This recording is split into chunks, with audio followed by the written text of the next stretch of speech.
Welcome to Digital Hustle Career Pathway 101, the podcast where we bring expert insights into the evolving world of digital careers. I'm your host, Shamima Manzoor, and joining me today, as usual, is my co-host, Shahida. Shahida, how excited are you for today's episode? I am pumped. In today's episode, we have an inspiring leader in professional education, Christine Brooks-Cappadocia, the Assistant Vice President of Continuing Studies at York University. Christine has been a driving force in expanding lifelong learning opportunities here at York U. She has been instrumental in shaping some of the most in-demand professional programs in digital marketing. And get a hold of this. What are those courses? What are those programs? They're DevOps and blockchain. That's right. Christine has played a pivotal role in making the School of Continuing Studies at York one of the most innovative and award-winning professional education providers in North America. With a background in marketing, communications, and nonprofit management, Christine has played a key role in initiatives ranging from launching Canada's first of their kind programs to supporting at-risk youth. She has also led major events, including one featuring former U.S. President Bill Clinton. She's a recognized leader in continuing education, volunteering with organizations like UPCEA. She is here at the studio with us to share her insights on lifelong learning, industry-driven education, and the future of digital marketing careers. Christine, welcome to the show. It's so great to be here. Thanks for having me. Okay, Christine, you have been a key part of launching and growing the School of Continuing Studies since 2014. That's more than a decade. Looking back, what has been the most rewarding part of this journey? There have been so many rewarding parts. So I joined York University in 2014 as the Assistant Director of Marketing for the new School of Continuing Studies, which allowed me to help shape the brand, help shape what we're known for most, which is our cohort delivery of programs, and grow through being a Director of Programs to now I run the school as the AVP. I think possibly there's a connecting thread through all of that, and that's the connection to the students. Even as marketing director, I had students in my office from day one. It's not unusual for students to graduate, excel in the career, and then come back. And that's really what excites me, right? Is that connection to the students and the possibilities. An ability to play even a small role in helping somebody reach their goal or their next stage of their career is really rewarding to me. Certainly the students do the heavy lifting themselves. What we're doing is opening up some opportunities and providing some context and some connections. But I love interacting with the students in the hallway. I just love the interaction. I'm pretty sure they love it too. Yeah. She is such a light, honestly, when she was saying that, it's a full circle, that the students become the teachers at one point, which is such a pleasure to see as an instructor or as somebody involved in that program altogether. I think, personally, I feel like it would be an achievement for every person involved to see them evolve. Really pleasant. It's huge. We've had one of our first students, so one of our first programs we started was cybersecurity, which wasn't the first in Canada, but was one of the early cybersecurity certificates in Canada. And that first cohort, we had 2 women in the cohort. Women are traditionally underrepresented in STEM tech programs. In STEM, yeah, exactly. Definitely. And at that time, about 10% of the population, of the working population of cybersecurity was female. And when we form our programs, we have program advisory boards, which are leading experts across the country in each field. And we knew we needed diverse representation on this group. And we were looking for women in cybersecurity who were in leadership positions. And at that point in Canada, there were 2, and they were both busy. Yeah. What a place to be in. Within 8 years of forming that program, our first female graduates both had come back as instructors. One became a best-selling author in the field of cybersecurity. Wow. The other is leading teams and actually just won a WXN award for one of Canada's most top 100 powerful women for her role in encouraging other women to go into cybersecurity. It's such a big achievement. I love this. What a great success stories, I would say. For both the students and also the people who were involved. I would like to ask Christine, with your background in professional education and marketing, how do you think that has influenced your leadership at YorkU? Well, I think the background in marketing particularly is important. So one of the things that you learn right off as a marketer is you can have all the best theories and data in the world. If it doesn't resonate with your market, it's no good, right? So we do everything with market testing. So I've mentioned that we design the programs, co-design with industry employers, but we also go out and when we're launching a new program or virtually anything we do as a school, we test with the end user. So we have this beautiful new building that we're privileged to be in. Mm-hmm. When we were designing that building itself, students picked the furniture that you see in the hallway, the lounge furniture in the study spaces.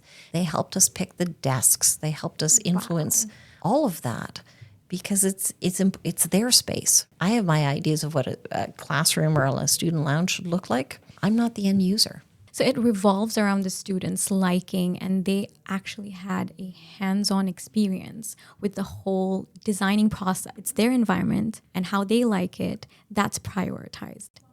Yeah, I absolutely love the student-centric approach because they're part of it.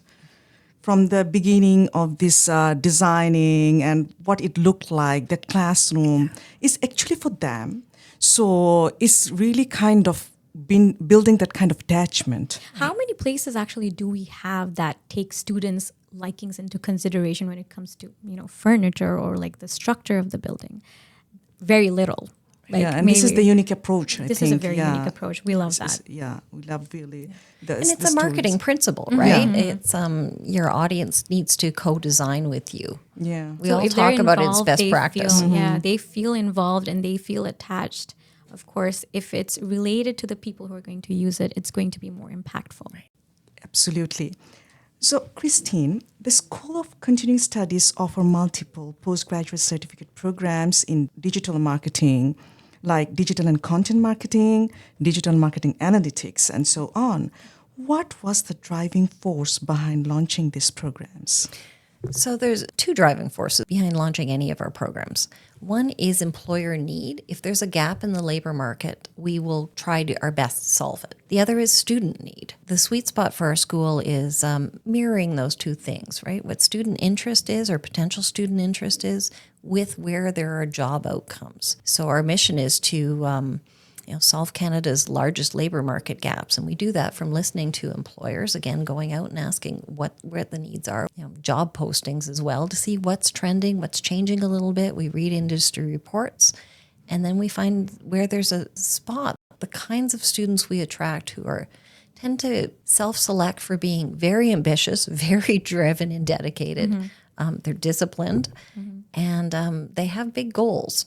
These are students who are choosing to commit to an entire program and learn the soft and the technical skills at the same time. So if we can match those two things where there's a labor market need and there's a need from our audience and put them together, it's going to be at least worth our time to investigate and build. I would say saving Canada's economy one program at a time. I like that. We'd have to hire you for marketing. Oh my goodness. I already have a spot. Guys, if you're listening, this is your opportunity. You should be jumping on the digital marketing board right now. Exactly. I do agree with you. And how YorkU SCS is actually bridging the gap between the labor market and what is the need of the people out there. So it's something that we really need at this moment where pandemic hit this world and then a lot of things happen. People lose job and they become frustrated. So all these things are interconnected. It's very important to take initiative into this. They are. And the employers know it too, right? So you're one of our students. You'll notice that many of your instructors have day jobs beyond teaching. No one teaches in continuing studies anywhere to get rich. They teach because they either want to give back to their profession or in this case of many of our employers, they want to meet that emerging talent before they're scooped up from someone else. So it does answer my second question, but I'd still ask it if you want to answer it in a different way.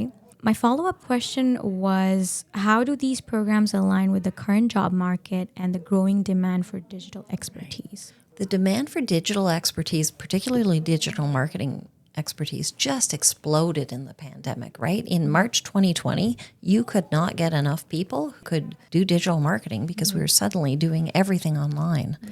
That need has only increased since the pandemic. Areas that didn't typically have marketers are now needing digital marketers. A good example from my early career is I was lucky enough to use my marketing skills to do things that I felt were beneficial to society in non-traditional marketing formats. So I was an early marketer in the arts, and at a time when Canadian arts companies didn't market. I started a direct marketing function at a healthcare foundation to raise money for health and social services, for mental health services at a time when we didn't even talk about mental health, never mind fundraise and market for it. Those skills are usable in every field, even if they don't know they need marketing. But now with the advent of digital technology and the explosion of things like generative AI and the speed at which our economy is changing, even places that didn't think they needed marketing now understand that they need people with these skill sets just to stay relevant and be connected to their audience. And I would also like to add to Christine's statement that we're getting a generational change now. So the generation that is upcoming is so focused on digital media. For the word to reach them, we badly need digital marketing now, because previously maybe we were focused on like posters or billboards, but we were not that intensely focusing on digital marketing. But now the upcoming generation would be super focused on digital things like, for instance, Instagram, Facebook, TikTok, and so much more. The social medias would keep growing.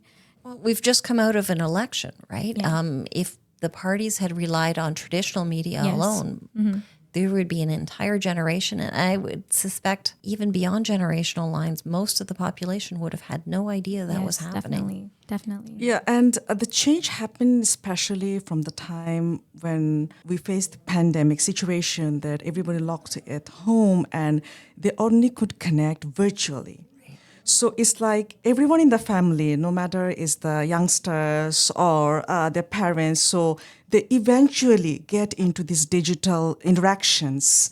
So now we can see that even not a single people could imagine their life without any kind of virtual connections. Everybody kind of got acclimated to it. Exactly.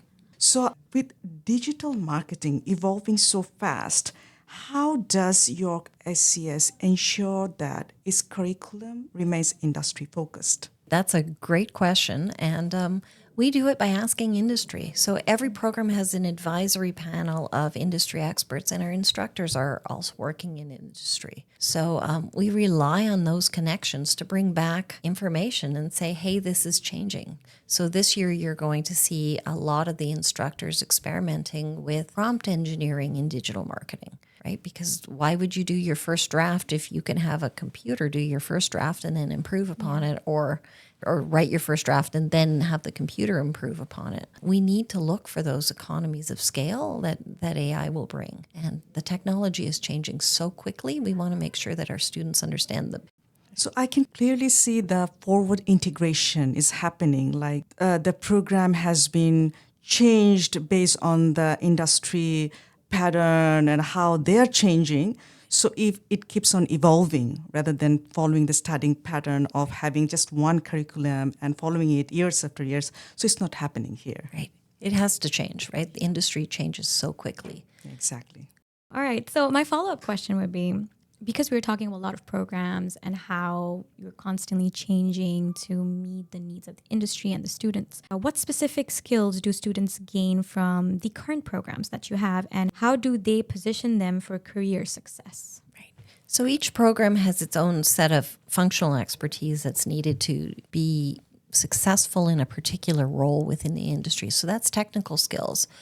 But along with technical skills, employers, when they talk about a skills gap, they're not talking just about, I need to know these functional expertise. I don't know how to do a digital marketing campaign. They're talking about that and a combination of soft skills. So the ability to influence others, to tell stories, to numeracy and financial accountability, ethics, communication that go alongside that so that you can add value beyond your subset and into cross-functional teams, but also just really thrive in the workplace.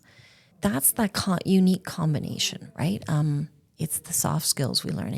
The instructor spends a lot of time laying the foundation in those first programs, but then you know everybody going through, so the group work is so much richer, the conversations, and you can get into introducing communication technique in course 1 that instructor in course 2 can pick up on and coach and develop further.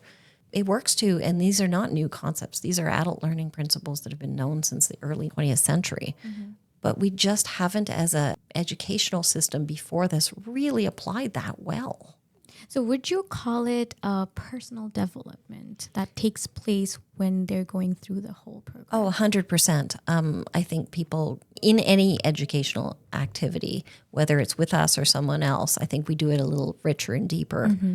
But you do grow as a person, right? It's personal development, it's career development. And what we're studying now with our colleagues at the Jean Augustine Chair for Education in Diaspora is we think there's actually a social capital in development.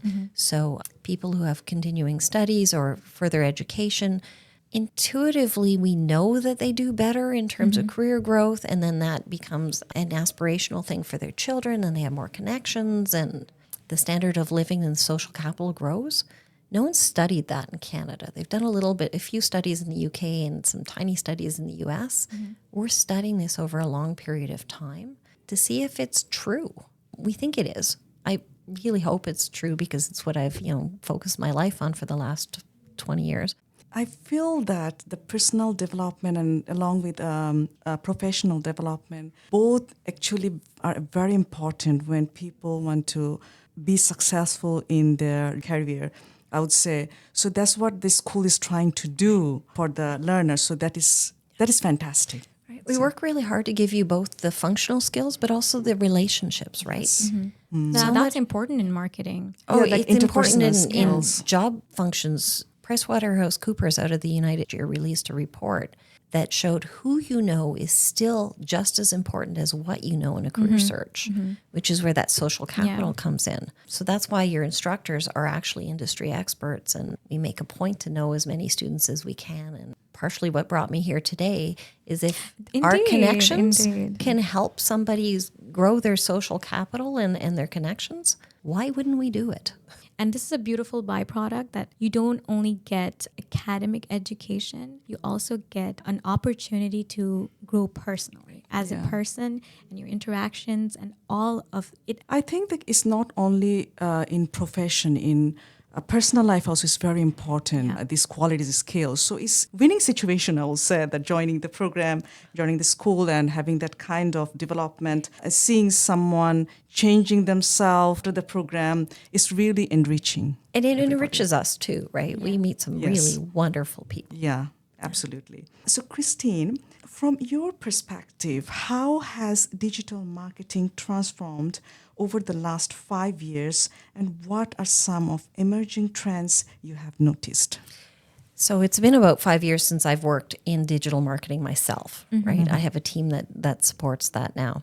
And it's a completely different business than it was 5 years ago. The principles are the same. I actually spent a lot of time as a direct marketer. So I'm going to sound really old, but that was in the days when you sent mail and you would have a couple of A/B tests. And I think cold calls were also a thing.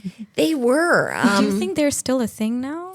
I Would that think work? people are still trying to use them. I think that they may work in a business context to a certain extent, but I think inbound marketing is so much stronger. It depends if you're looking at a transactional relationship or a relationship.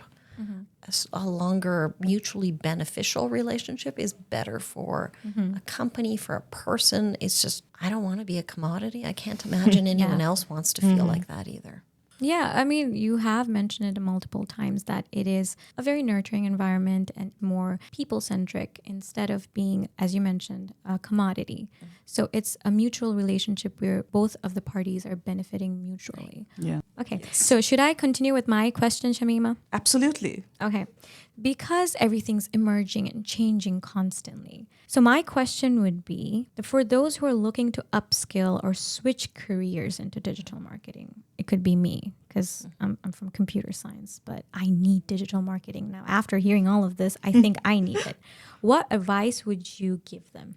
Absolutely. Well, first of all, computer science and digital marketing would be a really strong combination, really strong. But I think it's never stop learning, right? I've been out of that field for about 5 years where I've been directly involved. And when I step back in to talk to the team or look at the reports, it is completely different. I've not followed my own advice and stopped learning in the digital marketing world because I've been focused on learning in other things. But it really is find a place where you fit.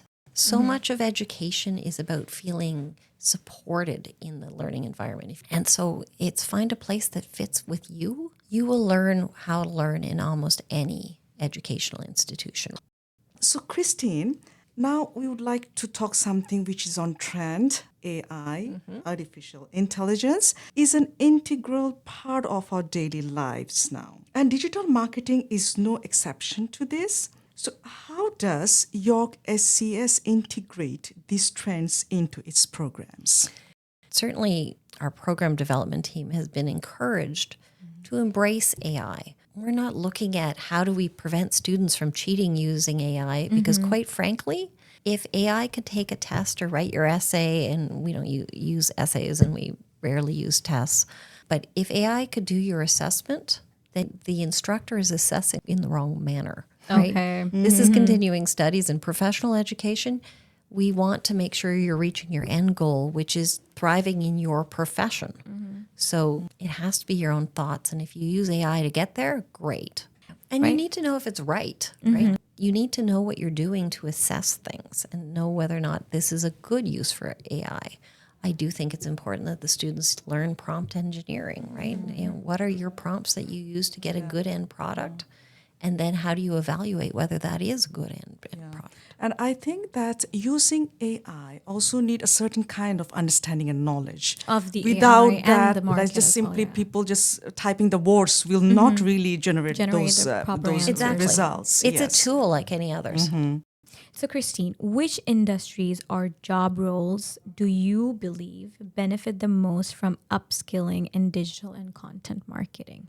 Well, I think every industry needs digital and content marketing. I think we're going to see it coming more in non-traditional industries. So, like I mentioned, the election, that is political science majors who and communicators, they better understand AI. Yeah. They better understand digital marketing, and they need to understand analytics as well, right? So you know what you're working on. I think it will fit in every single industry. It's just becoming the norm. Yeah, and it's great to have that kind of community.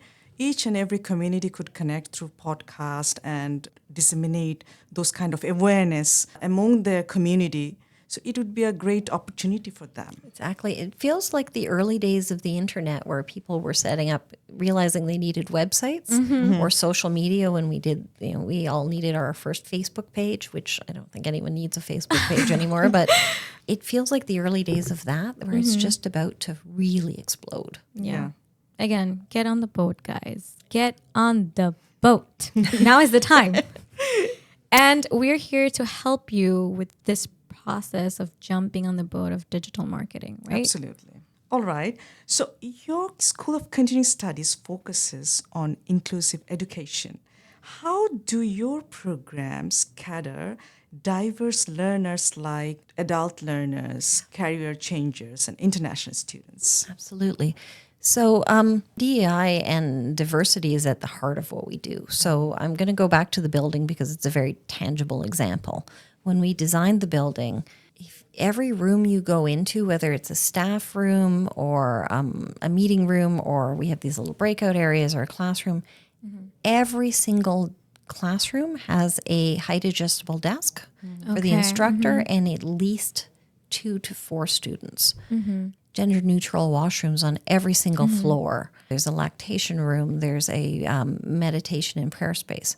Why do we do that? Because you need to feel safe to learn. It's 2025 right now, but we launched in the building in 2021. We shouldn't have to ask, what floor am I safe to go to the bathroom in? Or can this classroom accommodate me? So we do that same thing in our program design. If you're taking a program that has an online course shell, and every program has an online course shell, even if it's an in-class program, one of the reasons we do that is because not everybody can absorb information the same way, right? Yeah, so if you need a speech language interpreter, of course, we will have that. But it's also really handy to have, or if you're neurodiverse in some ways, it's nice to be able to get the course shell beforehand so that when your instructor is bringing you through an exercise, you've had the opportunity to use your screen reader or adjust and read it at your own pace in your own way. It's really important that everybody has as level a playing field as we can. So I'm going to go back to cybersecurity again. I know this is about digital marketing, but one of the moments I was most proud of, this goes back pre-pandemic, we had a gentleman who had designed the telecom systems across the United States come and take one of our cybersecurity program, fairly senior in his career, and he was visually impaired. The team not only took the time to make sure that he and his dog had been trained to get to the classroom from any places they might go, but at that point, the cybersecurity software themselves, so the courses were all accessible. The software tools they needed to use from industry were not. They couldn't be read by a screen reader. The team actually took the time to transcribe that to ensure that his screen reader could read the software instructions, so that he really could access in the same way that everybody else could. So we don't always know what people need, but we do our best to accommodate. That is what we need. A place where you will not feel shy to ask. Yeah. And a learning environment where it's encouraging you in every possible way. No impediment is an impediment anymore, and everyone's working together to make sure that learning takes place. We started off the podcast talking about Canada's skills gap, right? We do have a serious labor shortage in this country. If we're really going to help the Canadian economy thrive and help our students thrive, that's one of those gaps we have to address. Which is wonderful. So I think that it's like creating that comfort zone for all those diverse learners. That is fantastic that we have here at York U SCS. So talking about inclusivity, as a student myself, when I was looking for courses, the first thing that came to my mind was, are there any scholarships there? So that is one of the first things a lot of people go for. Instead of a lot of other factors that may be very lucrative, the first thing that stops them from taking a step towards a course would be finances. So you were involved in establishing bursaries for students in financial need. How important is financial accessibility in continuing education? Oh, it's huge. There are two barriers to somebody upgrading their skills or going back to school as an adult, and it's time and money. We've pretty much solved the time issue with the accelerated learning, the way we develop programs for our online programs so that you can take them almost anytime, anywhere, and contribute as a group and still have that social cohesion. The money one was a big one. Right? Yeah. Our programs are not inexpensive, right? Because you're committing to the entire program up front, not just a course at a time, because we know that delivers it helps students reach the goals. And I'd love to come back and circle back and talk to you about that in a minute. But not everybody has the money for an entire program up front. Yeah. Our programs are not funded by the government. We get no money. Some of our programs are eligible for OSAP, but a very small subsection. So we really needed to address the money situation, and that came out of our COVID response. So when COVID hit, one of the things we did as a school was we invested the school's money. It was an emergency bursary that we self-funded to make sure up to 40 Canadians who'd suddenly found themselves out of a job because the world shut down, that they could afford to continue their skills. And we ran a bursary process. One of our educational agents who sent lots of students from the Ukraine and India and had been a good friend to the school decided to match our gift and make sure that we could deliver to that many more Canadians. As soon as things calmed down a little bit with the pandemic, he came forward and made the first endowed bursary for continuing studies. And it's just about to vest, which means we'll be able to start giving it out this year. Will support 2 domestic students and 2 international students per year. I love the equality. Right? In that. And it's based on, well, international students are often not eligible for any of the funding that's out there. Mid-career students don't really need credit, so we don't do credit. We do non-credit because that's what's fitting their goals better. Because of credit load, because of immigration status, because of employment history, they don't qualify for any of the bursaries and fundings that are out there. So this gives us a little bit more options to help people who are in need. And we'll have a couple more coming in on board in about 2030 for women in STEM. So looking ahead, do you see further expansions or innovations in New York's professional education programs? Oh, always. We launch about 2 new programs a year. I think this year we'll launch 3 or 4. It's important that we continue to have new programs because the job market is changing so much, right? Particularly since the advent of generative AI, jobs have completely changed in 6 months. I remember a year ago, we were thinking that jobs would change every 2 years. Now it's 6 months. So we will constantly be bringing in programs and we will be retiring programs, right? It's important that if somebody starts a program that they have a reasonably good career prospect, right? 3 to 5 years coming out of it for sure, and a likelihood of being well employed in their field. As far as the model is serving students really well. So back in a previous role, I would survey, and in a different university, I would survey incoming professional students and I would ask them, why are you here? That program was like most continuing studies, course by course, and students could pick and choose the format, the schedule, and every single student would tell me the same thing. I'm here to complete a credential in X. But when I looked at graduation rates, they were between 10 and 20%. So I started to think, okay, are we recruiting the wrong students? No, grades were really good in course 1. So it wasn't grades. It wasn't the material. It ended up being the hypothesis when I came to York was that it was the flexibility was failing students. That is really an interesting finding. Choices. Well, it'd be like if we sold a person a car in separate parts, right? And you That's keep what on we're doing giving with them education. choices and choices over choices. Sometimes it's overbearing. Yeah. Well, and you're working adults, so every time it's time to sign up for that next course, you may have something going on at work, you may have something going on in your family. They may just be something really great on TV that time, or right? Like, That could also happen. But sometimes we just need a little bit push, a little bit of guidance. Too much of responsibilities would be like every single thing I have to think, I have to clock in. It could be overbearing. So students start, they know when they're going to finish, right? Unless you need to retake a course, you have a pretty good idea when you're finishing. Employers know when you're going to finish too, right? Which is really important because you can say halfway through a program, I'm almost done. Consider me and I'll be done by this point and take a chance. And I also think that this sort of programs can reduce the attrition rate for the students. Absolutely. They feel that they could really finish it. If it's long programs, sometimes many things happen on the way and they maybe drop out the school classes. There is research for every term an adult student takes a program off, they're half as likely to go back and complete. So taking away that possibility feels a little bit restrictive perhaps at the beginning. But it gets you through, and graduation rates are in the 90%, right? Which is good for me because, well, people have trusted us with their careers, right? I want to make sure they've gotten through their educational goals. Higher education landscape has been changing ever since, like, for the last couple of years. And I think there are other higher education institutions, universities worldwide, they should take this kind of example to start this kind of programs and can really help those learners and build their life, the professional career. Indeed. Yes. So we have been talking a lot about the students. I would like to touch base on what do you think institutions should do? So if I had to ask, what advice do you have for institutions looking to enhance their professional and continuing education offerings? Absolutely. I think it comes down to talking to your employers and your students and finding out what's important to the people you're serving, right? And you're serving on both ends. That's right? true. Don't come up with ideas just because you think they're fun. Ask people Who are involved. Yeah, what do Indeed. people need? Yeah, absolutely. So, Christine, this has been such an insightful conversation. Thank you for sharing your expertise on digital marketing education and lifelong learning.